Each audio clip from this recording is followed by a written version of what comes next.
everybody is doing good this evening. And I just want to do a sound check because I am not filming today from my usual location. I am actually visiting New York City, visiting some family. So I am actually in their kitchen because unfortunately this is where they have the best lighting. So I hope I've got to just make do with what I have.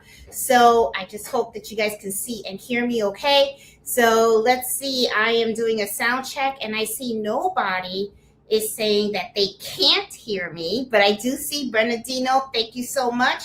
You guys said you guys can see and hear me okay. I'm going to move you guys just a little bit closer, sitting on a chair, got you guys on the kitchen counter and stuff. So we got to get right down to it. Okay, so this Friday, I'm not going to work on a project. One of the things that I wanted to do was I actually wanted to talk to you guys about a topic. Okay, this topic is a little bit hot right now because I'm reading a lot of posts out there. And one of the things that I am finding out is that people are starting to believe that the embroidery business right now in 2026, the hype is just dying down.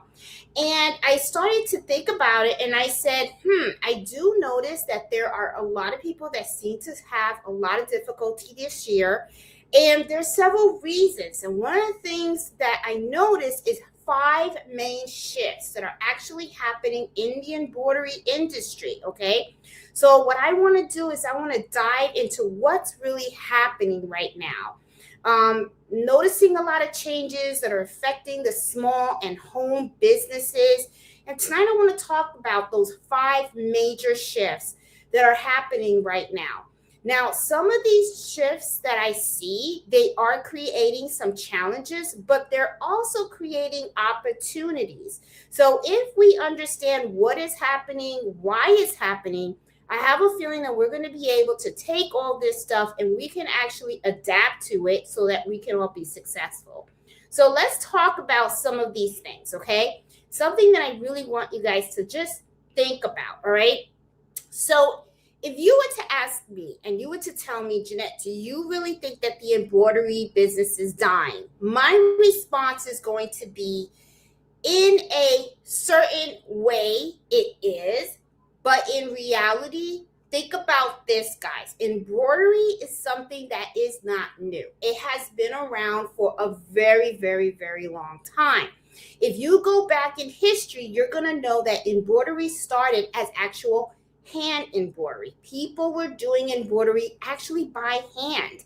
And people loved it so much that they actually started to incorporate hand embroidery and try to make it into an automated process. And that's where machine embroidery came in. Machine embroidery has been around for a lot of years, okay? So if you guys have friended me on Facebook or seen some of my pictures in Facebook, you're going to notice that I even took a picture of myself in front of a picture of antique embroiderers, okay? And I will actually post that picture in the Facebook group so that you guys can see what I'm talking about. So this is not something that is new. It's not something recent. It has been a process that has been around for a very, very long time. So do I see this as something that can die down in the future? No, I don't see it as something that's going to die down. However, though, I do see that there is some shifts that is happening right now. And there's a reason for these shifts. So let's just get right down to it. So let me talk about the first shift that I see, okay? I also, right now, this is number 1. This is what I see, okay? I see that the shift in the embroidery is going from, machine embroidery is going from hobby machine embroidery to a professional machine embroidery. Now, what do I mean by the difference of the two? What ends up happening is machine embroidery to me actually became more popular when the pandemic hit. People were stuck at home. There was people were out of jobs. They were looking for side hustles and stuff like that. So what ended up happening was people were sitting at home. You got this pandemic happening. And people needed money. People needed ways to make money. So one of the things that they did was, I remember people started sewing, and they started sewing their own face masks. I don't know if you guys remember, they really weren't selling any face masks. So people actually pulled out their sewing machines and they started making their own. Then as time went on, they decided instead of just sewing face masks, people started to get into more of different types of crafts. That's when, to me, the boom in the craft world really started to expand, right? So what ended up happening was people wanted to just not just make side money. That's when they really started getting into this. Then next thing you know, you saw a lot of more YouTube channels started to rise up, right? People started looking at YouTube as a way to start to learn how to use their Cricut machines better, how to do embroidery and all that kind of stuff. Then next thing you know, people, once they got the machine, they said, oh, I can do this for my mom, if I can do this for my sister, if I can do this for family, I'm going to do this as a business, right? So next thing you know, you saw that people started building all these Etsy shops, Shopify shops, TikTok shops, all this stuff. So you see the trend that I'm going to. Now, the thing is that embroidery businesses always existed. But what ended up happening was that the hobbyists, okay, people that just started to learn how to do embroidery, wanted to kind of get into it too. So what ended up happening was they opened up their own shops. Now, usually what happens when you have some type of an explosion like that, you could end up with what I call was problem number 2, the saturation, okay?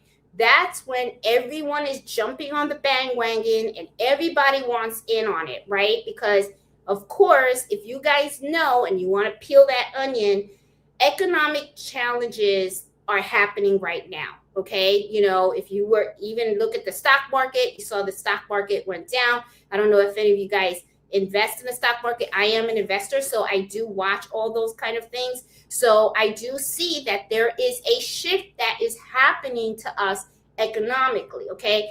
You guys that have watched me for quite some time, you guys know that I always say, hey, everything goes up but the check, right? So now you're going to see a lot more things going to be like up in price, right? So people are going to need their side hustle. So now it's not really just normal for one person to have a job. Now people have one job, and what they do is they have these multiple side hustles so that they can go ahead and they can earn extra money and extra income. So let's talk about the first thing that I mentioned, where I talked about the hobbyist versus the professional embroidery. And let's talk about the two separately so that you guys can see what it is that what I vision in this area. You have the hobbyist who does this, just started to learn it. Sometimes it's a side hustle. It's not their primary source of income, okay? It's just an additional source. And what they do is they just kind of embroider the things that they like to embroider, and it's more done on a routine basis. They open up an Etsy shop, they open up a TikTok shop, they open up some other side gigs, they start to sell locally and stuff like that. And it's not really a big they get their customers here and there, but their sales are kind of sporadic, right? At one moment, they'll have a whole bunch of sales, then they'll have a period where there is no sales. Let's talk a little bit about the professional embroiderers, okay? The ones that do this full time. Now, I'm not talking about little embroidery shops. I'm talking about the big shops, okay? I'm talking about the embroidery shops that have, a machine with multiple heads. I'm talking about people that have that big warehouse space, that they have nothing but embroidery machines. And most importantly, listen to me, guys, I'm talking about people that don't work on small items at all. I am talking about people that are working on contracts, people that have contracts with big businesses and small businesses too, but they have a minimum order that they accept. I have met with certain embroidery owners of businesses that are pretty big, and what they tell me is if the order is less than 50, quantity, they don't even turn on the machine. It's not even worth it for them, okay? They're looking at big, large bulk orders, all right? They will not turn on those machines for the 1 or 2 orders. However, what goes through my mind is, okay, you're a big embroidery business, and I understand you have these contracts. I understand you have these big bulk orders, but what happens to the customer out there that only wants that one item embroidered? That's where the hobbyist embroiderers come in. That's when we're the ones that fill those orders, okay? Because we can take the ones or twosies because we're on the small side. We don't have all that warehouse. But let's talk about both sides, okay? Because I'm playing devil's advocate on both sides. Those folks take 50 or more orders because they have to. They have a lot of overhead expenditures, okay? They have a lot, their electricity bill is very high. They have warehousing costs. They have employees. Their insurance is a lot higher. And their supplies, they buy them in big bulks. A lot of times these embroiderers, they buy their own blanks. So they buy them in very big bulks as well. So they have a huge overhead. As for a small embroiderer, we don't have that big overhead, okay? We just have what we have on stock. It's sufficient because the orders that we get are kind of small. I kind of fit like in the middle, me personally, because I do the small orders. I also do the large orders as well, because I can do both, right? But there is a distinction, right? And I'm going to be honest, there are times also where I actually turn down the small orders because it's really just not worth it at all. So, you got to, understand that we have our hobby sellers, okay? And the other thing also, let's talk about the pricing a little bit about that. Hobby sellers, sometimes what they do is they kind of price their items a lot lower than what a commercial embroidery business actually price their items at.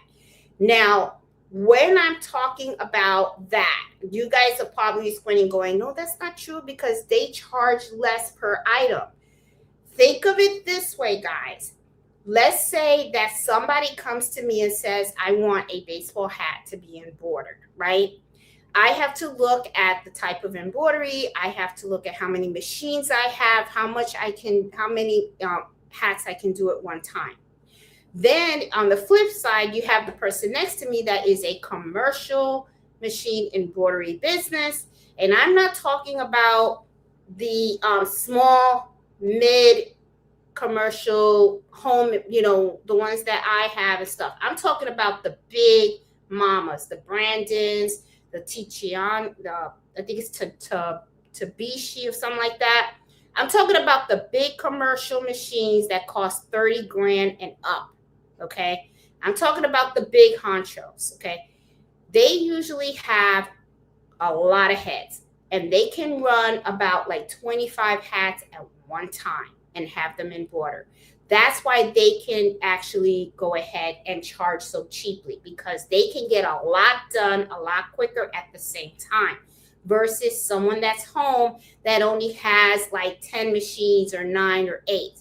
These folks got a whole bunch of machines, so they can really, really handle those bulk orders, and they can not only do them very quickly, they deliver the items really quickly, the quality is really good, and they can actually charge at a reasonable price. So you got to look at it from both sides, okay? So am I saying that, you're not going to make good money as a hobbyist? No, I'm not saying that. But what I am saying is that it is shifting, okay? It is really, really shifting, because what's happening is I'm noticing that a lot more customers are really looking for commercial embroiderers out there. And they're doing it for several reasons too, okay? One of the things is they like to have the quality. That is one thing that I notice. When I notice a lot of hobbyist embroiderers take a sale, the quality sometimes is not there. And you guys have known that I have said this in the past, okay? If you know that your embroidery is not top notch, you should not be in business. You need to practice more, okay? Because that embroidery is going to represent you. And you cannot ask for top dollar if what you are embroidering looks like crap. You just can't do it, all right?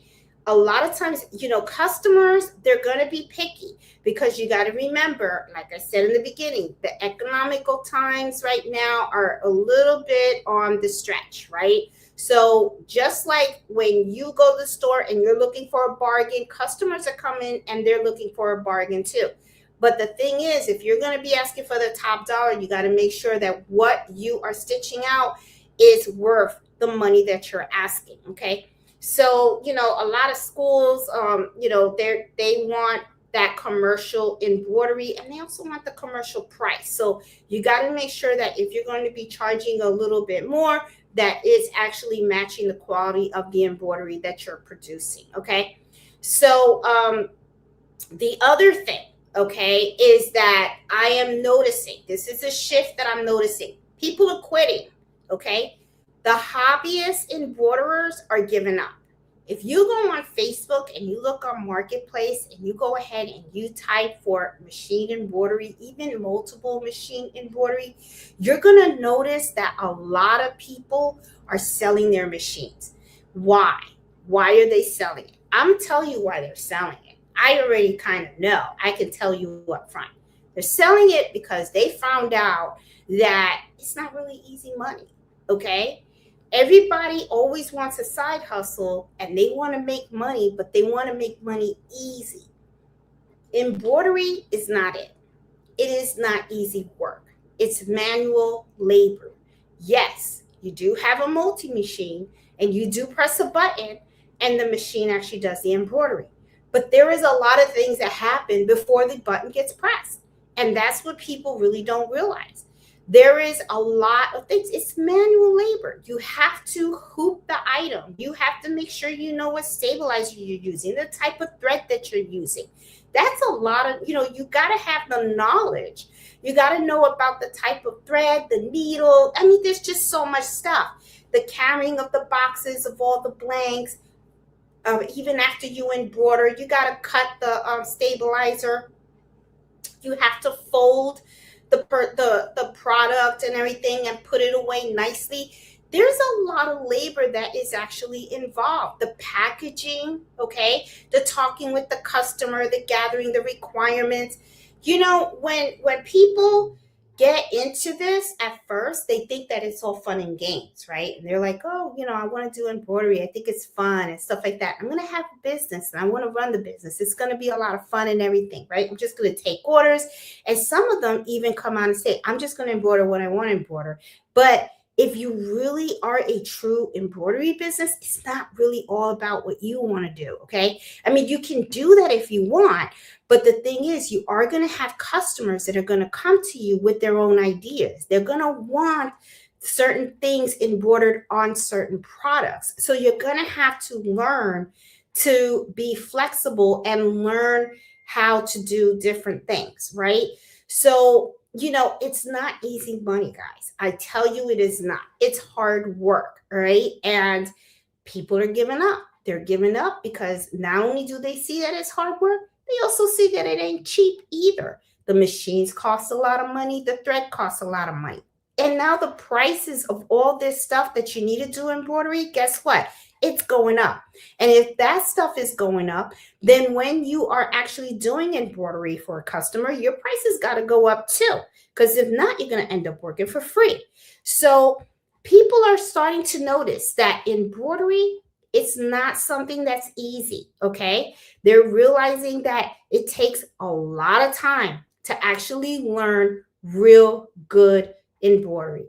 Then they actually find out you don't just have to know how to embroider. You actually have to get some digitizing skills. You may not want to be a hardcore digitizer, but you are going to have to learn how to make certain modifications to the embroidery designs. You're going to have to invest into embroidery software, and you're going to have to make this changes as customers want, right? And then the other thing also is you're going to have to get into marketing yourself, how to sell your items. You got a lot of equipment costs too. It's not just the supplies and all that stuff. Machines cost a pretty penny. They're not cheap at all. So I'm noticing hobbyists now are quitting. They're quitting because they're starting to realize this really ain't easy. Okay. It ain't easy. It's not like you press a button and the money just flows out. They're also noticing too that for the amount of money that they are investing in doing embroidery, you got to sometimes think back and you got to run those numbers. And that's the other thing that I tell people. Don't put the numbers in the paper to make you feel good. Be honest about your numbers. Seriously, guys, be freaking honest. All right. How much to the penny did you spend on that embroidery machine? How much are you spending on your thread? How much are you spending on your needles, your stabilizers? How much time? Calculate it. Be honest. How much time do you invest in this as well? And also, when you make a sale, did you charge what you should have charged? Are you making all that money back? Because if you aren't, it means you're really not being profitable.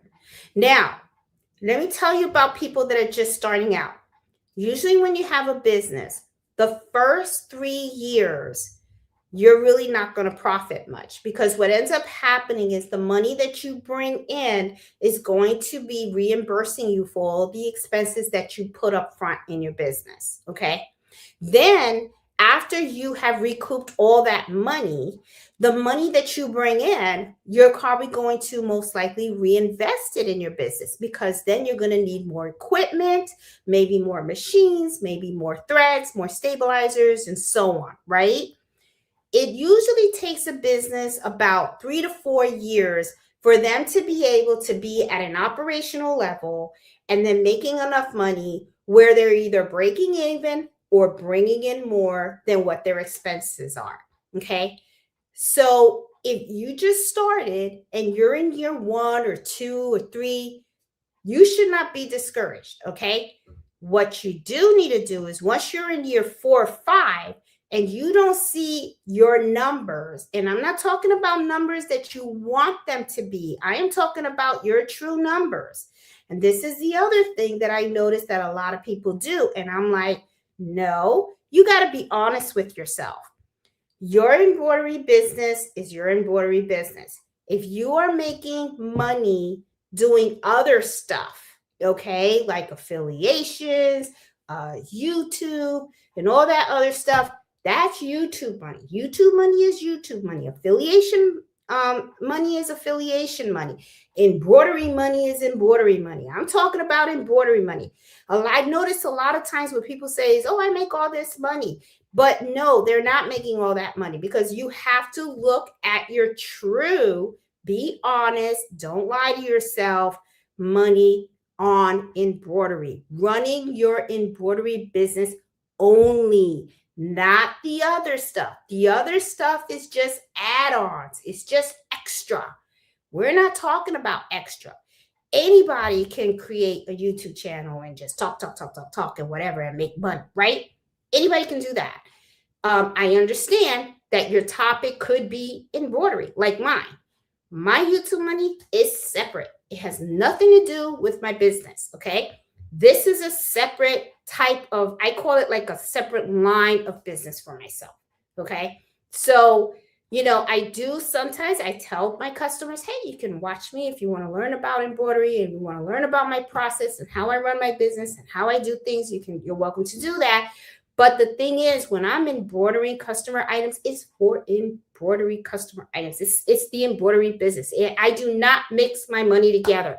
A lot of people do that, and I don't think you should, because you have to be truly honest with yourself, because that's the only way you're going to know whether you are being successful or not. Okay.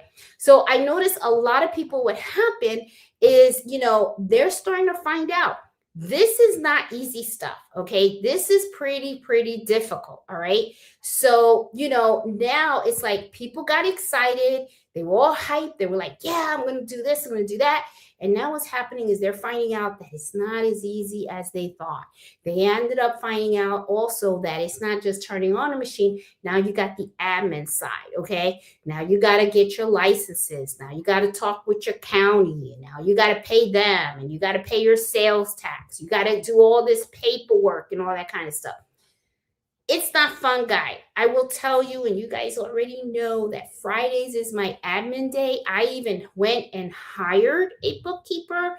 She is the one, her and her husband are the ones that do my books because I hate it. I hate it, hate it, hate it. I'm not a QuickBooks person. I prefer to just do embroidery because that's what I love to do. But there is just so many aspects to the business. And what ends up happening is that people believe that it's easy. They think it's just a lot of fun because they watch a lot of videos and they see people making stuff and they think, oh, that's easy. I can do that too. I want to do that and stuff. And then when they get in there and they find out, oh, it's not just sewing a makeup bag together. Oh, it's not just taking a shirt and putting it in a machine and embroidery, or embroidering a hat, or embroidering a kitchen towel and stuff. There's a lot more behind the scenes that you have to do to run a true business. And they're starting to find out that that's not fun. It's not a fun part. So what ends up happening is people don't want to do it anymore. Right there, they come out and they say, I quit. I don't want to do it. And they just don't want to expand either. They look at it as, this costs too much. I already spent $15,000 on one machine. I don't think I want to spend another $15,000 on another machine, or $20,000 or $30,000 on another machine. And then they don't, it's like, it's not worth it anymore. So the hype starts to cool down. So you're going to start seeing a lot more people dropping off the map. And I believe that. I think so. The other thing also is that customers, they want quality. Okay. Customers are looking for professional embroidery on their items. Okay. Especially when it comes to small and large businesses. Quality is important for them. They actually will pay more for quality, right? But what happens is that small hobbyists, they don't want to take the time or invest the time in learning the craft the way they should. They don't want, they're just finding that it's too much. And then what ends up happening is when they do embroidery, they do get a sale and they do the embroidery, they kind of do it like, I don't mean to sound harsh, but it's kind of like half-ass, right? So, and they think, oh, it's good enough, right? It's not good enough. The true customers, and you want true customers, you want repeated customers. Okay.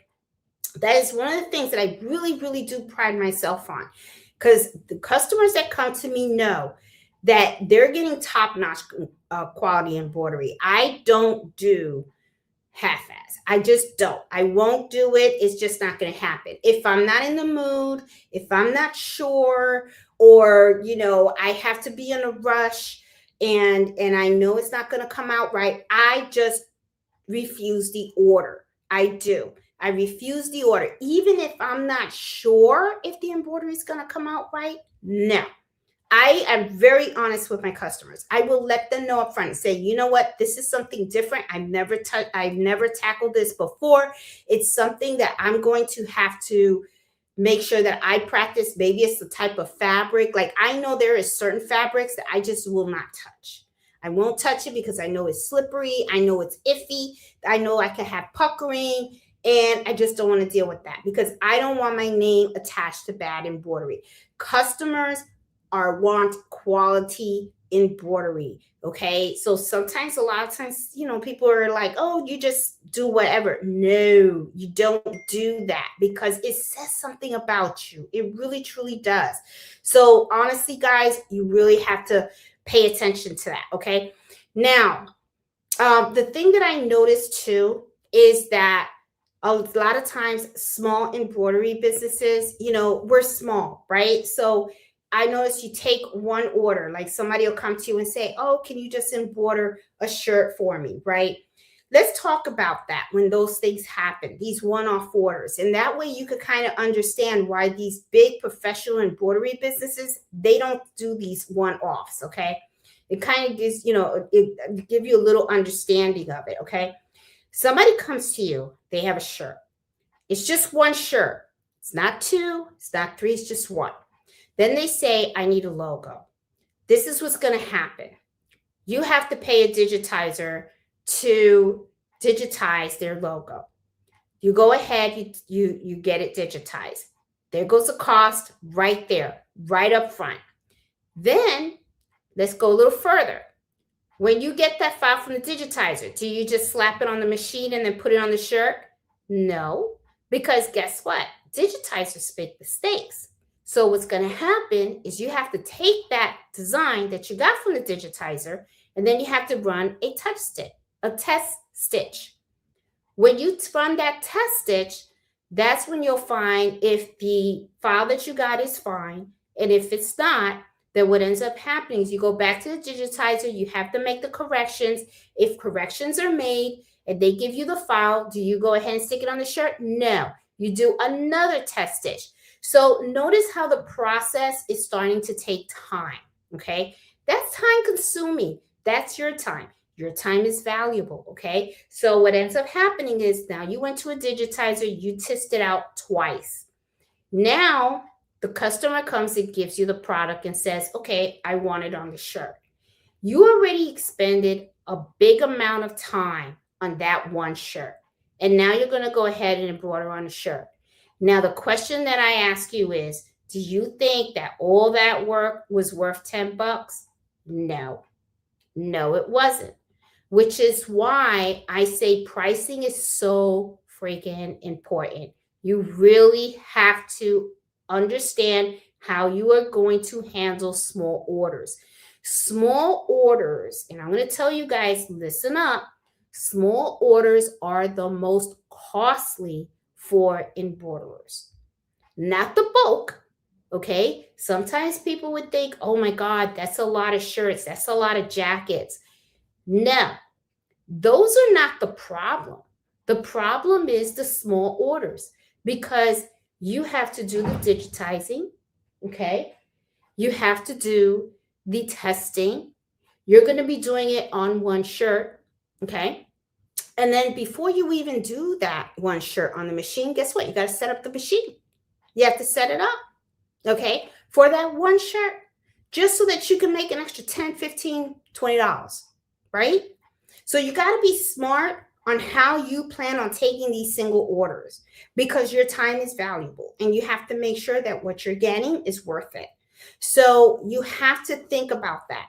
And that's one of the reasons why I believe that a lot of these small business owners, hobbyists, they're kind of like falling off the mat, because they're starting to realize that, like I said before, it's not as easy as it looks. And if you only have one item that you're embroidering, there is a lot in that process that has to happen before you get a finished product. And people are starting to realize that it's not worth it, especially if they're not pricing the items correctly. If you're not pricing items correctly, you're correct. It's not going to be worth it, okay? Because you're just doing one item, all right? So for $15, you spent like, what, 2 days? It's not worth it. So, bulk orders is really, honestly, guys, that's where the money's at. That is really where the money's at. I make really good money when I have these small businesses come to me, and they don't just come with like 5, 10 shirts. They come with 20, 30, 40. I've even gotten 100 shirts, okay? And I have those machines running. But guess what? I get paid really nicely, okay? So the bulk orders is where it is most valuable. And the big embroidery companies know that. That is why they have that minimum. There's a reason for it, okay, that they have that minimum. So you got to learn from them. Now, am I saying, is Jeanette telling you that you should not take small orders? No, I am not telling you that, guys.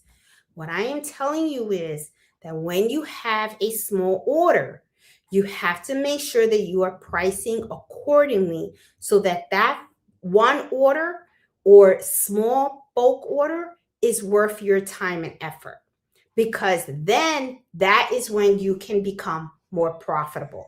Okay. So bulk orders, you got to make sure that, you price them correctly. And when you get those small orders, you got to make sure that you are pricing those correctly as well. Okay. Now, the other thing also is I want to talk to you guys about what many beginners start with. Okay. A lot of times people do baby onesies, they do a lot of custom gifts, a lot of single sweatshirt orders and stuff. The profit in embroidery on business is usually, like commercials. They don't care about those types of things to embroider. They don't care about baby blankets. They don't care about these sweatshirts and stuff like that. What they like to focus on is company uniforms. They like to work on construction shirts. They like to work on restaurant staff apparel. Okay. They like to work on school spirit wear, all right, and also sports teams. That is where the money is. Okay. So instead of making 25 bucks on one item that they sell, they actually make about $500 to $3,000 on an order, depending on the quantity of it. Okay. And they do charge for the setup fees. They do charge for digitizing fees as well. So it's just something for you guys to think about. Okay. So, the other thing that a lot of times people right now are struggling with, especially um, the hobby folks, is that they are having a lot of issues with the market being very saturated. Just like a lot of just a lot of people have these small businesses, right? So everyone's looking for that niche, the niche where everyone wants to go ahead and sell, right? So when you are talking about things like let me see, like the baby onesies, the bibs, the hats, birthday shirts and stuff. I mean, as cute as they are, and people love making them. And I gotta be honest, I kind of understand why. They look like they're a lot of fun to make and all that stuff. The sweatshirts, I mean, really cute stuff, But the thing is that, what happens in that area is that it gets extremely, extremely saturated. When you have a true professional commercial embroidery business, you don't care about that stuff. What you do is you actually work business owner to business owner. So what ends up happening is, like, I have contracts with other businesses and I do their polo shirts. I work with restaurants as well, and I do their dinner napkins, and I do their their aprons. I've done construction company jackets, that's business owner to business owner. And I'm going to be honest with you, I love those customers. I love them because once you meet with them once and you have their logo digitized, you just have it done. Now it's like, I don't even have to do test stitches anymore. I don't even have to get anything digitized. I already got everything on file. All they do is real simple. Hey, Jeanette, I got 100 polo shirts that are coming your way. No problem. Got it. The boxes show up. I just take them in. I check the boxes, make sure the right quality is in there, send them the invoice. They send me the payment. I turn on those machines, get them all done, put them back in the boxes, ship them right back out. I mean, it is such a easy process. Okay. Once you have the account with them set up, it is just like, which is why I understand why professional embroidery businesses, when they, those big ones, I know why they do it that way. It is true. I've met with some of them. I've talked with them about their processes, and I love the way they do business. Okay. And I have to admit, I've adapted some of the things that they have done. I love working. My favorite is working with other small businesses because it is just so simple. It really, really, really, truly is. Okay. So, I mean, that to me is, I love it. And the thing is, I don't have to worry about any type of saturation. Okay. The only thing I have to worry about is if they, and not even, because I'm going to be honest with you, when you work with these folks, if you give them a fair price and you give them quality products, you ain't got to worry about it. You got them a customer for life. They become my repeat customers. Now, the ones that are more, and I don't want to say they're problematic, but it's more challenging, more time consuming, and it's not as profitable for me, is when I have these small embroidery projects, okay? Because I have to sit down, I have to meet with the customer. A lot of times they really don't know what they want, so they take up a lot of your time. Then what ends up happening is you have to get everything digitized, test stitch, the whole thing, the rundown that I told you guys before. That to me is more costly. So I like simple. I like it. So I like having the contracts with the hospitals and the other business owners and stuff, because that's the way that, you can do really, really, really well. Okay. Um, you know, and the other thing also too is that, because the market is very, very saturated with these little small stuff, people kind of, they jump on it, right? So it's like they, you see something that's really hot right now, so everybody jumps on that. So like, let me give you an example. Let's say Father's Day's coming, right?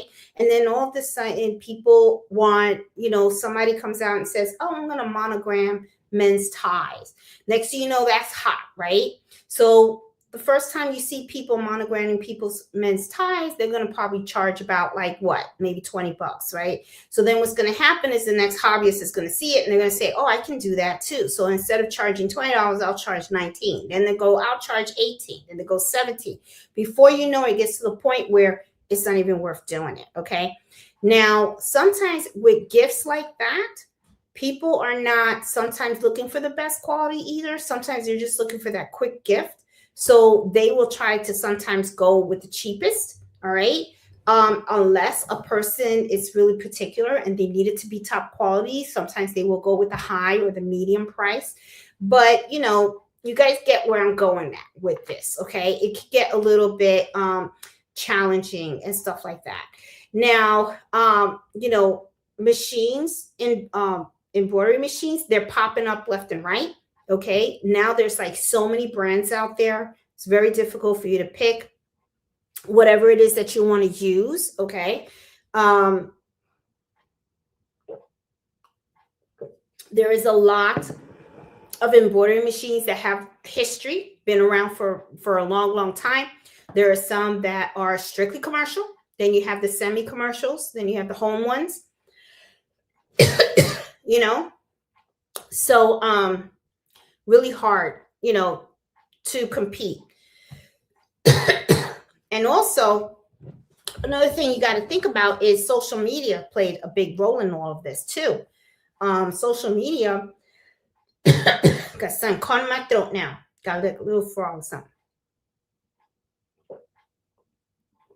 Social media has really blown it up because now, people are not just doing their embroidery, they're also doing, they want to show their stuff. So now people are going on YouTube, they're going on TikTok, they're going on Instagram. They're going on all these channels and stuff like that because they want to show all the stuff. And people are starting to teach each other how to do stuff. And then, what's really funny is when you watch these videos, sometimes people think that everything is so simple. And then as you can see, if some of you guys watched some of my lives, my lives from last week, the week before, I tried some of these trends, right? Some came out nice. Some were kind of like, I don't know if that's something I would offer, but, sometimes things are not as easy as they look. And then sometimes when people show you how to do things, you think that they showed you all the steps, but sometimes people intentionally leave certain steps out on how to do certain things. So you gotta sometimes kind of watch it and stuff like that. Okay. So, the competition is really, really in there. All right. So, you really got to stay on point, and it's something, that you got to think about. Now, I'm not saying any of this stuff to discourage anybody. Okay. I always tell people, do you. Okay. If you feel that this is something that you love, it's something that you want to do, keep doing it. Okay. But just be aware of some of the things that I'm telling you out there. So that way you don't feel like, it just, you know, slapped you in the face and stuff like that. Okay. There are multiple embroidery machines out there. Okay. So, another small shop owner, that shows a whole bunch of years growth and stuff like that, and then you probably feel like maybe you're not growing as fast. Don't look at it as comparing yourself to other people either. You know what I'm saying? It's just, sometimes people have different paces and stuff in their business. Okay. And you got to remember also that this market does fluctuate. You have niches that are hot at one moment, and then you have niches that are no longer hot. Okay. So you just got to remember that. All right. Things kind of change, right? Let's talk about this for a minute. Okay. Remember the time when the 80s came, everybody was wearing jeans with bell bottoms and stuff. Then, I don't know if they came back, but you know what I'm saying? People had the big hair, then all of a sudden they didn't have the big hair. And first everybody wanted a certain haircut. Then all of a sudden now people had long hair and people had short hair. People were going bald. There's trends. There's lots of trends and stuff like that. So, you just got to remember that. Okay. What's hot today may not be hot tomorrow. Okay. So you just got to remember that kind of stuff. And that's something that, big embroidery businesses, they kind of stay away from that because they don't have to follow any type of trends. If you think about it, they just have a contract with another business and their logo is their logo, and all they do is just embroider it. They don't have to worry about what's hot right now. They don't have to worry about that. And that is less stress. Okay. So, and that's why another reason why I feel you see a lot of people are starting to quit doing embroidery right now. All right. So the other thing also is that branding is becoming really, really important. Okay. Years ago, people could just open up an Etsy shop, get the traffic, and now they're successful. Right.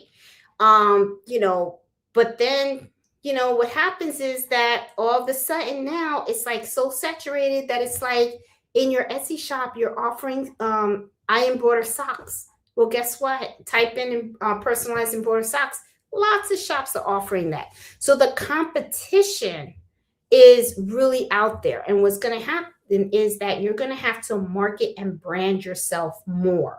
Okay. So your Etsy shop is going to have to really look unique from other Etsy shops. Your listings are going to have to look unique. Your titles, your descriptions, the items, the products that you're offering, they're going to have to really be unique from everybody else that's in there.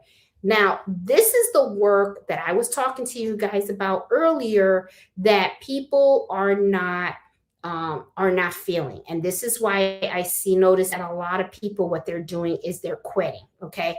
Because this is work, guys. This is work. It's not just, I'm going to have an embroidery business and everything's going to do well. Okay. It doesn't happen that way. All right. The embroidery businesses that still grow, the shops are doing well today, but they usually focus, like I said, on business to business clients. Okay. And those are the ones that really, really, really grow. All right. Now, also people that focus on patches, they do really well. Those that do luxury embroidery do really well, and also specialty items.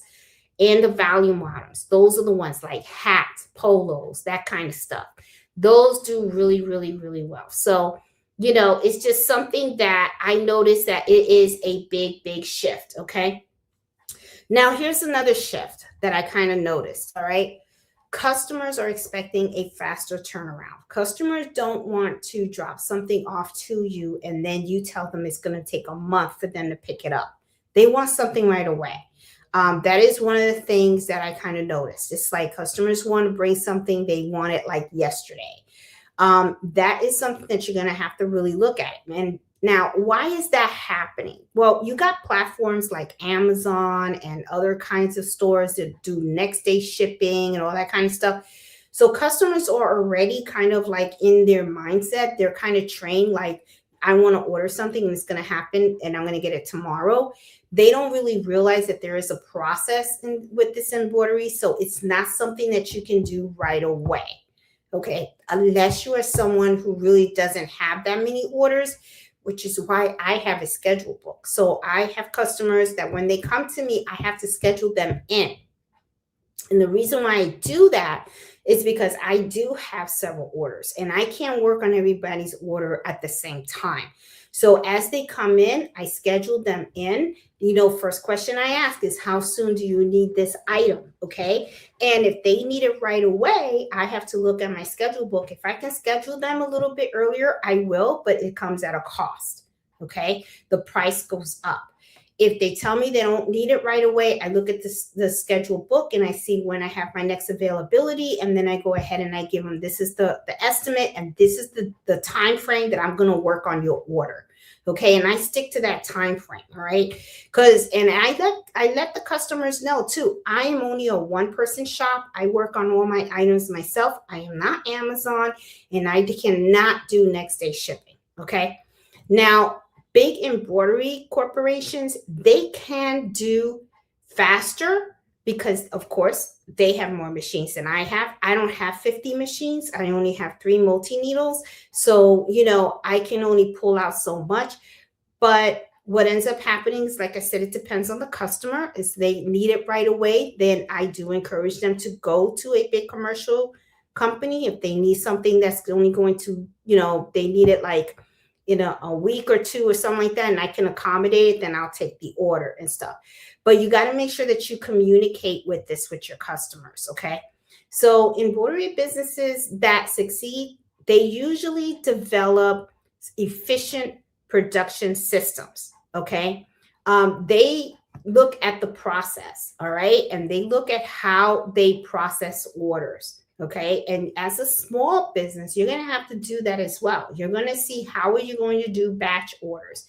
How are you going to set up your assembly line? How are you going to pre-hoop your items? How are you going to organize your threads so that you can find them easy? And I talked to you guys about that in the past on how you organize your embroidery space so that you're not looking for your scissors, you're not looking for your thread. Everything runs nice and smooth when you're processing orders. Because remember, guys, time is money, and that is important. Okay. It becomes so valuable to you. Okay. Now, let me also tell you about another shift that I am seeing. Okay. It's not just about getting customers and fulfilling orders.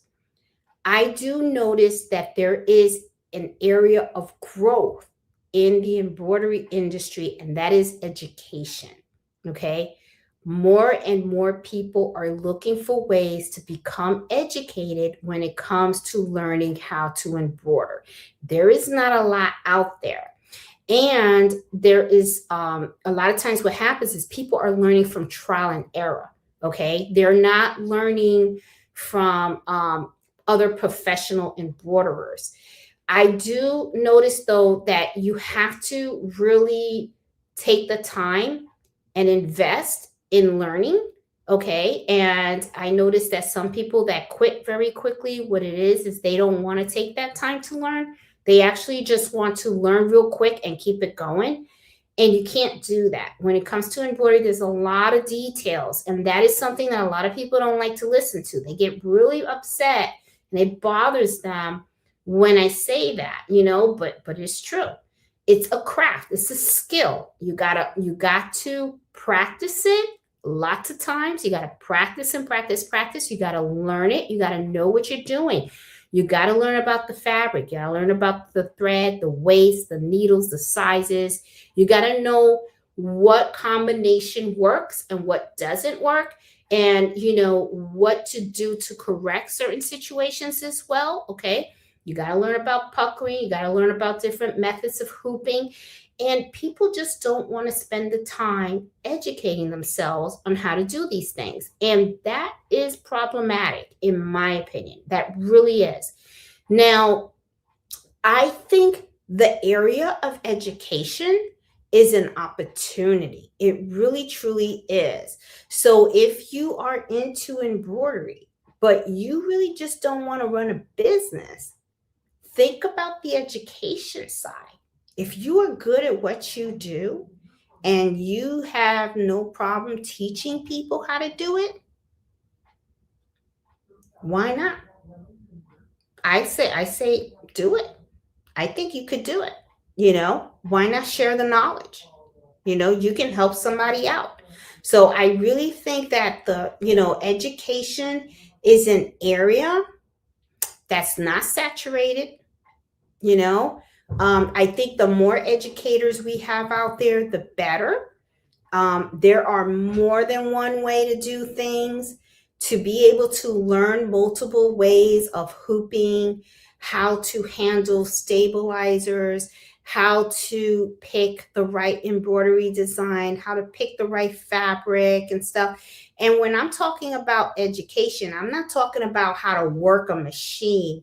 I'm talking about how to master the art of embroidery. Okay. That's what I'm talking about, because the machine is just one factor. Okay. There's so many machines out there, and it's just learning what buttons to push and how to work the functions of the actual hardware. I am talking about the knowledge of knowing how to plan an embroidery project. That is what I'm talking about. And sometimes I feel that we don't have a lot out there on that. Okay. A lot of times, you just see videos of people going, oh, I embroidered all this stuff. And then you see them packaging it up and shipping them out. That to me is not really educating. That to me is not teaching me. I want to have a discussion about why you picked a particular stabilizer for a particular fabric. Why are you using that type of needle size? Why are we using that type of thread weight?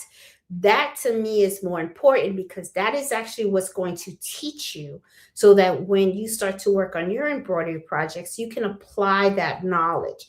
That to me is really important. And we don't see a lot out there about that. So I don't know. So it's just something that I just wanted to share. So, guys, at the end of all of this discussion that I'm talking to you guys, do I believe that embroidery is something that's going to die? It's not. However, it is changing, and it's changing quite a bit. And I've already told you guys how I feel about it. I really feel we're going to see a shift in this. We're going to see a big change. I think we're going to see a lot more people drop out of the game, because they're noticing, like I said, they're noticing it's more work than what they anticipated. Okay. But at the same token, I do know that things are a little bit difficult out there. Things are a little bit difficult. Things are not as easy as they used to be. Okay. Like I said, things are going up, check staying the same. So people are looking for these side hustles. They need these side hustles because they got to make ends meet. Everything's expensive. So yeah, that's how I feel about it. So guys, I am going to go down the chat and say hi to you guys and see how you guys are doing and stuff. And yeah, so this Friday we were talking business. Okay. I was a mess last Friday when I was trying to do those patches and stuff like that. Still got to get on the bandwagon on that with the Easter patches and stuff. That didn't kind of work out for me. So, but I will tell you though, I do like to talk about you guys, about the business side of embroidery. That is for sure. So I think I'm just going to mix it up this year. I'll probably do projects, and I'll also give you guys some advice. But I hope that this evening I did give you guys something to think about. Okay. Because I don't want people out there to be discouraged. I don't want people out there thinking, oh God, I can't make it, Or am I doing something wrong? No, it's not that. It's just that when you are running a business, you have to think out of the box. You can't just think about I'm going to do this and that. You have to think about the world around you, what's going on, and how is what's going on outside is going to affect what you're doing. So, it is tough. It is tough, but it's tough for every business, right? Because, everybody competes, right? So, but at the same time, it's just hard, but you have to stay focused. You have to stay determined. And if this is something that you truly want, that you really, really, really want, the most important thing that I always say is you got to make sure that you don't lie to yourself about those numbers, okay? Because you're not going to succeed by trying to make yourself feel good, okay? If your numbers ain't making it, that I'm not saying that you drop out right then and there. That's when you have to have that honest discussion with yourself and say, okay, this is something that I really want to do, but my numbers are not making it. What do I have to change in my business strategy so that I can be successful? Okay. Because after the third and fourth year, like I said, especially after the fifth year, if you don't see a profit on your report, okay, because you should be pulling a report every year regarding your expenses and the income that your business is bringing in. And if you see that you are not on the green and that number is red, it's on the negative side, you're going to have to re-strategize, because you're in business to make money. You're not in business to give money away. And if you're in the negative, that's exactly what you're doing. You're giving your time away, your energy away. You don't want to do that. Okay. So I'm going to say hi to you guys in the chat and stuff. Just hope you guys are doing good. I see Cynthia in the house. I see Peggy. How are you? Benedino's in there as well. And hey, Robin. Hey, McFay. Hey, Cindy. How are you? Hey, Iris. Joyce is here. Let's see. Hey, Cindy. I think I said hi, Cindy. Hey, Iris. I see Iris in there as well. Robin Cook Basket. How you doing? Jackie, how are you? Hey, Doris, how you doing? McFake is in the house. Envy Miller is in the house. And let me see, make sure I didn't miss on any of these comments here. Bernardino says, well, I don't know about other businesses, but my main job is downsizing. Made it through 3 rounds of layoffs. See? And you guys remember too, and remember, Bernardino, I was not supposed to retire until July of this year. Okay. I retired last year because they offered early outs, because I worked for the federal government and they did the DRP. So, the federal government, they took a big slice off of personnel too. So, it's, I don't mean to depress you guys, but we got to be smart. You know what I'm saying? You got to be aware of what's going on. Don't walk around with your eyes closed and stuff. Keep your eyes wide open, your ears open, and know how to strategize. You know what I'm saying? So, yeah. But, Bernardino, I'm so glad, though, that you're still in there, and stuff. Because, I could only imagine, how that felt, and stuff. It's not good, Hey, Eartha, how you doing? I see Friday. How are you? Pretty Eyes, how are you doing? I see Debbie from New York. How are you? Let me see, Jeanette.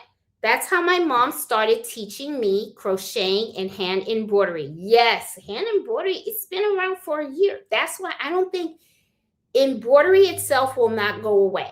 That is for sure. And people today are still doing hand embroidery. And I'm going to tell you something. Hand embroidery is beautiful. I myself had thought about getting into that because hand embroidery is very different from machine embroidery. Machine embroidery is usually flat unless you do the puff embroidery, and that's pretty limiting. The hand embroidery is beautiful. It has that 3D effect. So, hand embroidery is gorgeous. It really is. And think about how time consuming that is. Okay. How much would you charge for that? All right. Hey, Debbie, how are you? Oh, thank you. Yes. So if you like today's topic, please hit that like button. And if you're new to my channel, please consider subscribing. Please, I'm trying to grow this channel and stuff. Let's see. Hey, Emma, how are you? How you doing? Um, let's see. Who else do I see? Ah, okay. I wanted to tell you, I just finished a dozen memorial handkerchiefs for a friend. They turned out gorgeous using the tutorial you put on YouTube. Oh, Envy Miller. Oh, I'm so glad. I'm so glad that you were able to do it. I'm sorry though about your loss and stuff. And I'm sure that as you embroidered them, you were probably feeling sad because I know I felt that way when I had to do it for my dad. And then I also did it for my cousin. And then again, I did it for a really good friend of mine. And that was like heartbreaking because every time I put a handkerchief underneath the machine, I always thought about them. And it's hard to do. But I will tell you, it is a big hit because people use that as a memory and stuff. So I'm so glad they came out nice and everything. You were able to do that. I think that's awesome. Hey, my sister, she just got off work, so she's running late today. Oh, yeah, Nancy works too hard. Let's see. No picture because I'm HIPAA compliant when it comes to names. I got you. I understand. Okay, people talking about Hyundai. People talking about Hyundai here. Okay. All right. So let me see. I'm going down. Hey, Cindy. How are you? Oh, I see Jenny Owens is in the house. Everybody is saying hi to each other. I see Merdina. Nothing wrong with being a gap filler. It's a great place to start and gain experience. Yes. I like knowing that you don't keep inventory. Inventory is money spent that you may not recoup. Totally agree. Now, I will tell you, Marina, there is a little secret with my inventory, okay? I am very, very fortunate that I live literally like, I don't know, a quarter of a mile from an actual wholesaler. So if I wanted to jump on the bandwagon of selling shirts and all that kind of stuff, I wouldn't have a problem doing that because all I could just go across the street, grab it from the wholesaler, embroider it, and ship it out. But it's just not my thing. You know what I mean? I'm toying with the idea. Sometimes I think I should just bite the bullet and try to do it. But the thing is, the bulk orders keep me busy enough that I don't have to do that. The other thing also is that my customers bring the blanks to me. I kind of prefer that because that way I don't have to deal with the inventory. Just like you said, it's like I just charge for the embroidery service. I think that's the way to go. I think that's the best way. So, but yeah, I mean, inventory can be very, very pricey. And if you don't know what you're doing, you could end up with a bunch of stuff that is just looking at you collecting dust, and that's money that you spent, So yeah, totally agree. It is something. I'm glad you mentioned that because that is something. It's a pitfall that a lot of people do fall into, and it's not good. Yeah. So let's see. I'm gonna go down the chat and see if I see anybody else to say hi. Hey, Becky, how are you? How you doing? Becky's in the house. I see Bob here. How are you, Bob? And then, hey, Jeanette, I'll be in and out. I have a 5-year-old grandson for overnight. Love my little boy. Oh, Angela, enjoy, because those are special moments. Before you know it, they grow up. And Cindy said, no side hustle for the ladies. I know, we're all retired. We only do it for enjoyment. We also quilt. I started to get into the quilt, and I have to admit, I am liking that, Cindy. I think quilting is a lot of fun. I really, really do. I kind of like that. Nancy got the bug in me, I tell you. And let's see. All right. So Bob says, too many people want to put mom on a sweater. I wouldn't be surprised if only 5% of them sold. Correct. There is too much saturation, not enough creativity. Totally agree. And I'm gonna be honest, I think that's because people don't want to do the creativity, because the creativity is a lot of work. It's easier to just jump on what is selling than to create something from scratch on your own and then try to see if it sells. Because for that one item that you are successful in selling, there are probably several items that flopped, that you created that didn't make the list. Because like with me, I do the kitchen towels on my Etsy shop. I have like 3 that are like best sellers. All the others sell here and there, hit and miss. I even have designs that haven't even sold one. I mean, what are you gonna do, right? But I totally agree. Everybody's got the mom shirts. It's like that's like the big thing. Everybody's got that. You know, it's like the biggest thing. Um, let's see. And somebody put, let's see. Hating something is good motivation to work enough and be able to pay someone to do it. That's true. That's true. Like, I do not like digitizing. Not my thing at all. That's why I pay my digitizers. I will not digitize. I don't like it. I know enough where I can make little small modifications, but I have absolutely no interest. I really don't. I really don't want to even bother with it. And that's why, like the bookkeeping, tried to do it on my own. It was a mess. I'll let somebody else do it. That's fine. I'll pay them out of the profit that I make in the embroidery business, because the way I look at it is their business is bookkeeping. That's what they like doing. That's their specialty.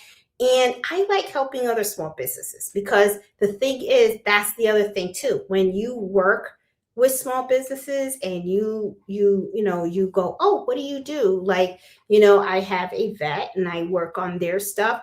And, sometimes if I need help or I need advice regarding Mellow, I can call the vet and say, hey, can I ask for your help or your assistance and stuff like that? Same thing like this bookkeeper, I was doing embroidery work for them and, for their business and stuff. And then that's when I learned about their services. And I was like, hey, I really need assistance with my bookkeeping. And they were like, not a problem. We'll be glad to have you as a client.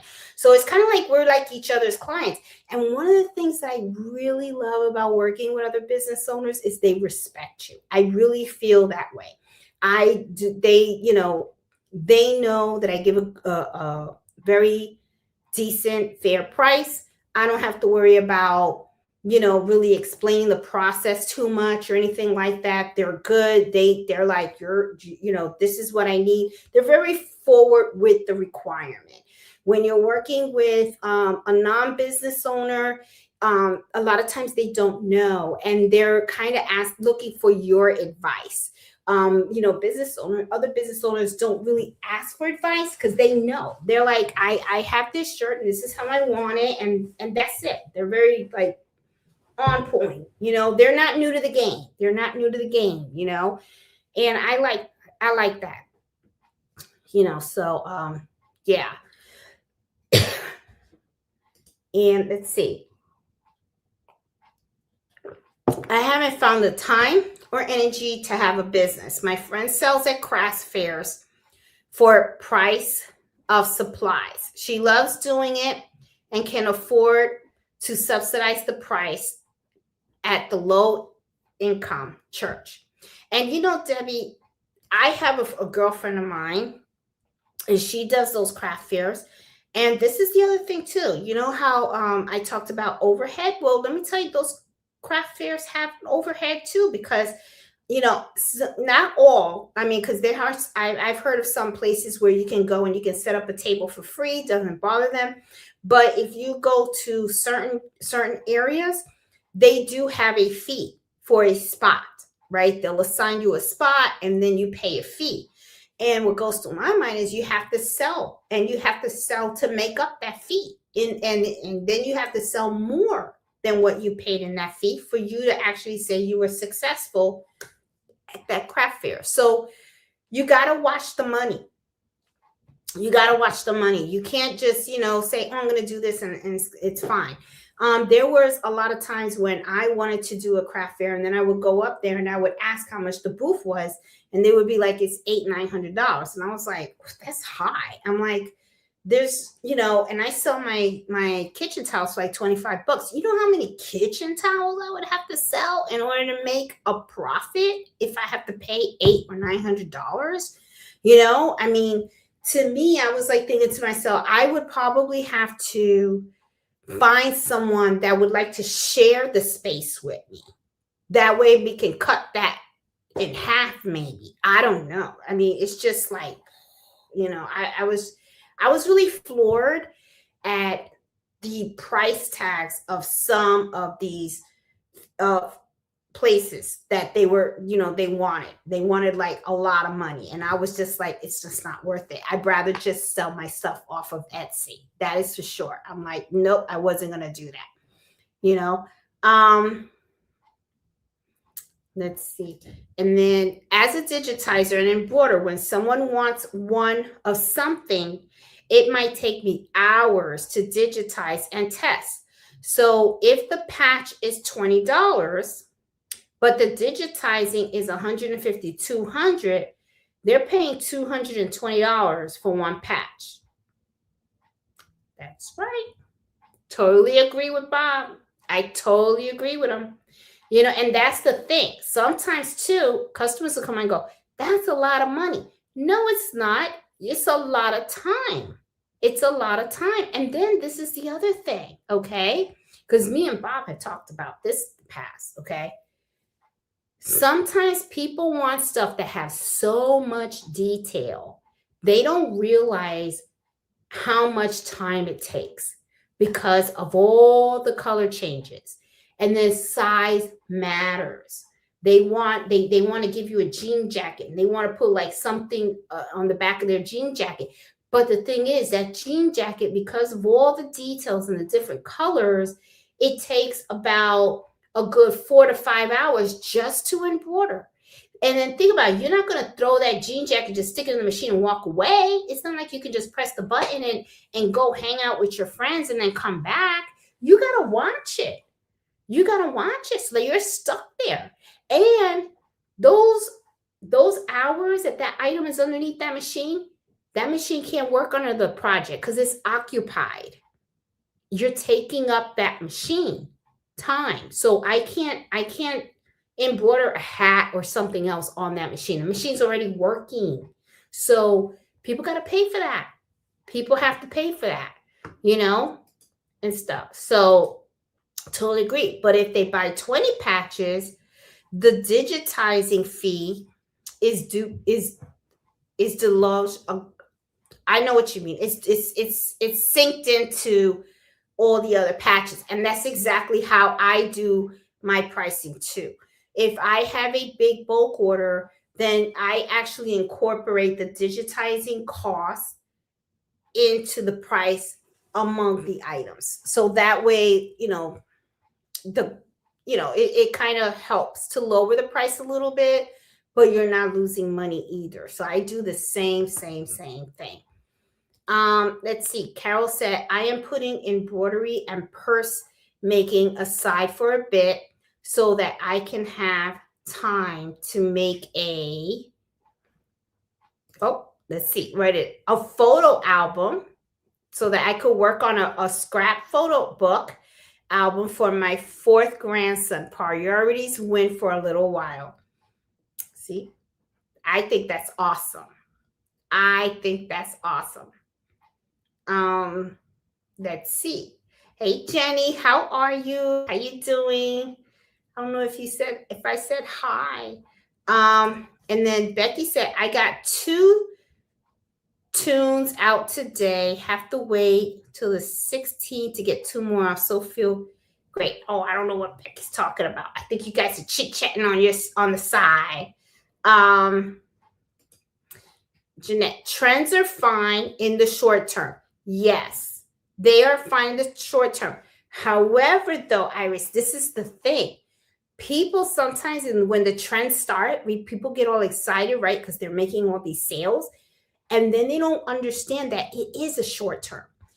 Eventually, trends die, right? And then when they die, then they're like, oh, I'm not making any money, because you got to keep going. You know what I'm saying? So it's just something to think about and stuff. Hey, Danielle, how are you? How you doing? Let me see. How do you feel about purely home business with no Etsy? It's good. I'm gonna be honest with you, Debbie. This is what I do. I have my business registered on Google, so that if someone around me types in embroidery business near me, and if they're close to me, my business will pop up. I make more money, okay, with local businesses, okay, and working with businesses than I actually do on my Etsy shop. That's honest truth, okay? More money. And the thing is, when I work locally, it's like better advertisement for me, because what ends up happening is when you have a customer that's local, okay, and you work and you do an item for them, they talk. This is why I'm always like telling people, Debbie, I'm always telling people, make sure you know what you're doing. Make sure that what leaves your house looks really nice, because that embroidery item is going to talk about you. And if it looks like crap, trust me, that's exactly what that embroidery item is going to be saying about you when it leaves your house, okay? So what happens is you're going to have your first customer. Your customer is going to like their item. They're going to start recommending you to other people. Like where I live, we have a big swim team. Well, I did a couple of the swim, the kids' towels. I did their swim bags. Now it's like every year when the swim team is getting ready, I get a whole bunch of customers. I get my regular customers, plus I get additional customers.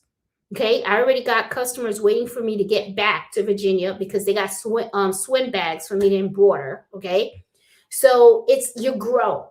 You actually grow, and you do make good money.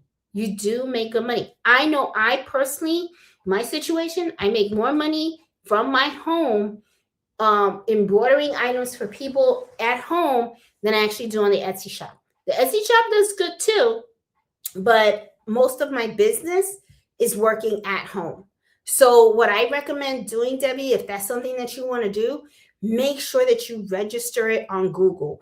Go to Google, create a business profile, and register it that way so that people could find you. Okay, and create a little business page and stuff like that, so that people can find you, and stuff. But yeah, I mean, that's what I do, and it works for me too. Has anyone hit the like? Nobody hit the like button. Oh, you guys didn't hit the like button. That's mean. That's mean. You guys should hit that like button, man. Okay, so anyway, Iris said thanks for the reminder. Hey, Elizabeth, how are you? Hey, Crafty with a Dime, how are you? Shay, how you doing? Okay, all right. Business is always a good discussion. Yeah, I love to talk about business because the thing is, I mean, that's really my forte. It really is, because my whole thing is I see sometimes people make a lot of mistakes and people get discouraged. They really, really do. And we need people to go out there and tell other people, don't give up. Okay, don't give up. Because a lot of times what happens is people have these misperceptions. They feel that I'm going to open up the doors, starting a business, and they have this vision that they're going to see like 20, 30 people outside their door going, I need an order, right? It doesn't happen like that. It happens slow. It happens gradually. And then before you know it, it starts to pick up and picks up. And then people start knowing who you are. And then they associate you with what you do, and opportunities start to open up. They don't open up overnight, okay? Even when you look at, just to give you guys an idea, when you start looking at very successful people, okay, you're gonna, if you really peel the onion, you probably look at them now and go, oh my God, they're so successful. Like let's take one person, like let's take Elon, okay, Elon Musk, okay. Right now he is the richest man in the world. But you know what? At one time he wasn't the richest man in the world. Okay. I mean, he started with nothing, and he started to build things, and then he sold them, and then he built things more. That's his niche. His niche is, he's really like an inventor. That's what he likes to do. When you think about Amazon, think about it. Amazon started as a bookstore from a garage. Okay. People probably laughed at Jeff Bezos, okay, and said, oh my God, he's selling books from his garage. Look at him now. He built his empire, okay? Ford failed so many times, never gave up. No one builds the ocean right away. It takes steps, okay? So don't be afraid to fail. Don't be afraid of, just taking the plunge. That is one thing that I see a lot of times. What happens is that, people have this fear. They're not going to be successful. People are afraid of making mistakes. I make mistakes. You guys even see me on the YouTube channel. I mean, hell, last Friday, to me, our live was a bust, okay? I mean, none of this stuff was working for me. You guys saw me all over, and here I am live. And I forgot what freaking buttons I pushed on Embroidery to show you guys how to make a patch.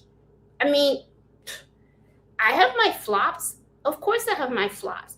I even have done big ones. I have a video out there where I lost $2,000 on backpacks. Okay? $2,000. That's not, to me, that's not small chump change. That's a lot. Okay? I mean, but I had to turn that negative situation into a positive situation. Things are going to happen. That's just life. But you have to believe in yourself and do your thing. Things are shifting. So what you just have to do is go realize what's going on, open your eyes, see what's happening, and then see how you can swim in this space and survive. That's what you have to do. Okay. Just see, all right, I see embroidery prices going up. Okay. The threads going up and all that kind of stuff and everything. Okay. So what can I do? How can I adapt my business so that it can stay successful during this time? Okay. That's all you have to do. I mean, I'm not saying that it's so simple, but what I'm saying is you just have to do that. And if you're around people that are negative, I'm going to be honest with you guys, just shut them out. Just shut them out. Okay. That is another reason why I find a lot of people don't do well in life, is because they're not around the right people. They're around people that just either make fun of them, put down what they want to do, their dreams and all that kind of stuff and everything. You got to learn how to walk away. Okay. Just because someone's in your life doesn't mean that they have to be, or that it's healthy.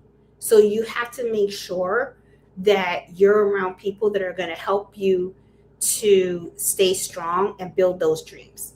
You can't be around people that are negative. You really can't, because what they're going to do is they're going to suck you dry. Remember, misery loves company. Yes. It's very, very, very, very, very, very true. Hey, Heidi, how you doing? Just got here. That is true. Honesty with your numbers and yourself are very important. Otherwise, you'll find yourself drowning in debt. And you are so right. Even when it comes to personal finances, okay, guys, you have no idea. I see people do the budgets all the time, and they're like, Oh, I don't go out to eat that much. I don't charge that much. And then next thing you know, their credit cards are maxed out. They don't even know where that money went. Okay. And then when you say, well, go, because I use QuickBooks. So every year at the end of the year, I like to pull a financial report from QuickBooks because I want to know where my dollar went. Okay. And sometimes, my hubby gets a little pissed off because I tell him, I go, oh, we got to cut back on this, man. We shouldn't be eating out as much as we can. Because, me and Fred, boy, we love a meal. We we love to go out. But at the same time, I'm a realist too, because I think me and Fred are kind of like in the middle. I know people from certain spectrums, right? It's like I have met people where it's like they have $1 in their pocket and they got to spend $1.50, and they will never get out of that rut because they just don't get it. Then I have people that I know on the other side where they have $1 and they could be starving and they will not spend that dollar. And it's like it's just bills, bills, bills, bills.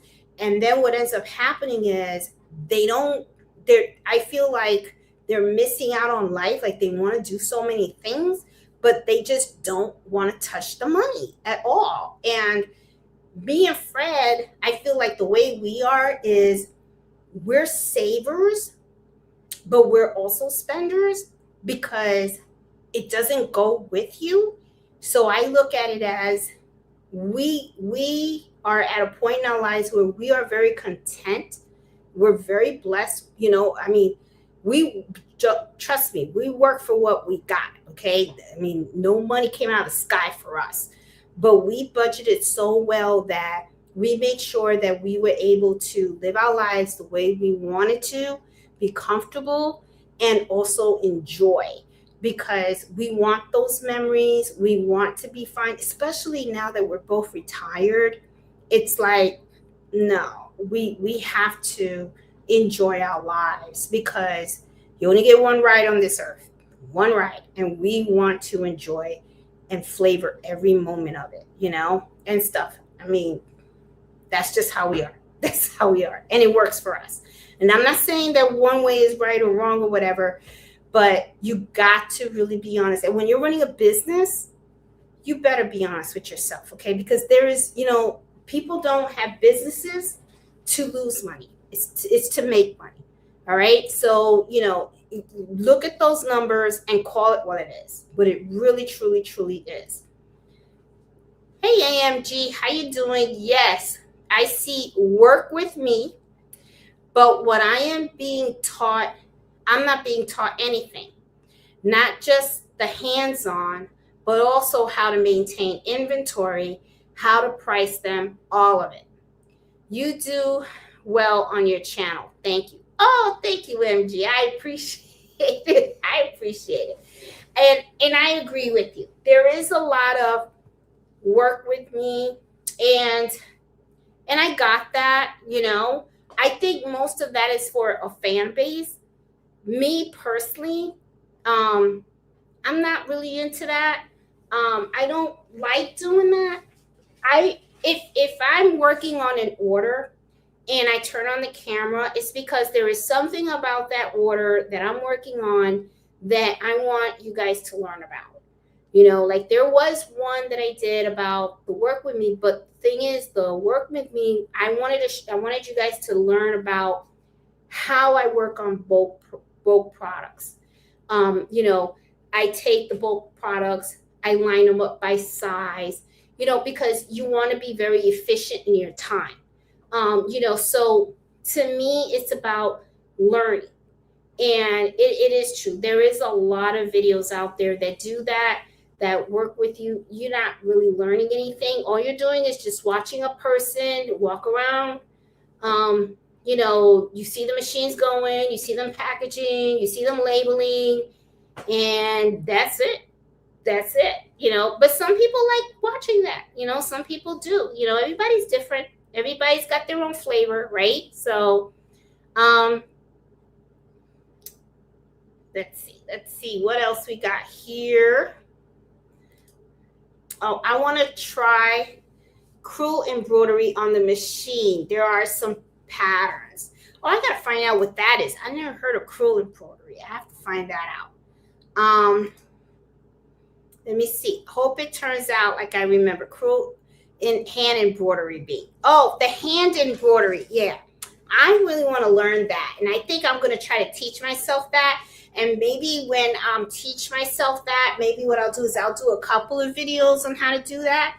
The one thing that I noticed too is that people are doing hand embroidery on personalizing things with yarn.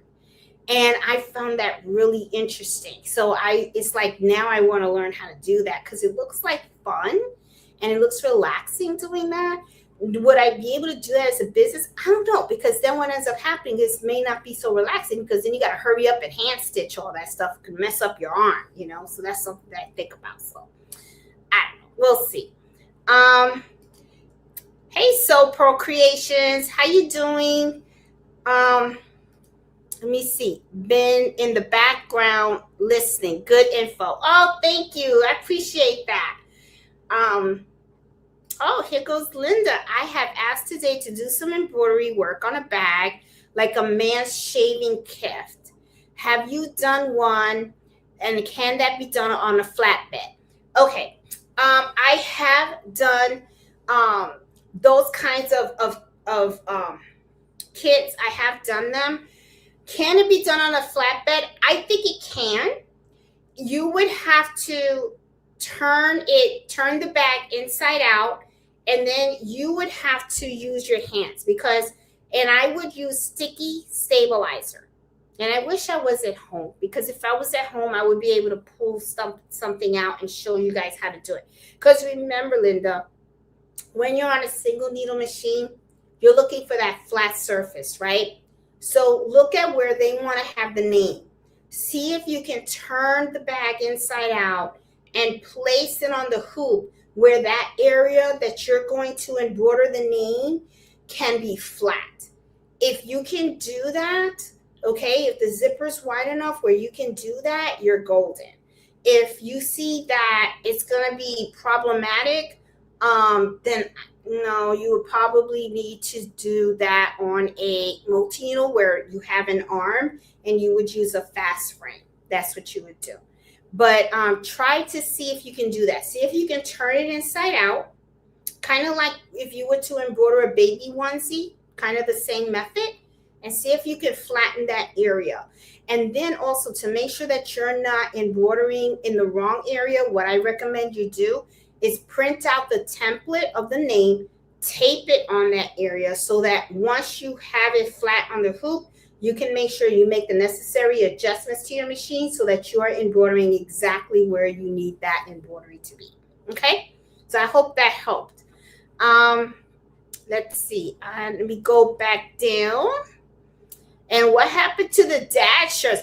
I know, McFaith. You know, I did do a video where I had two good friends of mine, and they were having a baby, and I did a mom and a dad shirt, because remember in the video I said, you know, dads need shirts too. So I did dad, and I put their son's name on the sleeve for them to wear. And I thought maybe that would take off and people would want dad on there. And I did this Christmas have someone come to me with their baby onesie that the baby used. And, you know, but I did it on a mama shirt. But the father told me that the wife did one for him the previous holiday with the daddy shirt with the baby onesie, which I thought that was so cute, because what they did was they did the applique, but they actually used the onesie that the baby used. And I thought that was really cute because it's the fabric from the baby's items and stuff. So I thought that was like really, really, really cute and stuff. So anyway, and Cynthia said, learn so much. I'm a quilter and sewer. I want to learn digitizing. The learning curve is huge. It is. I am telling you, yes, I don't find that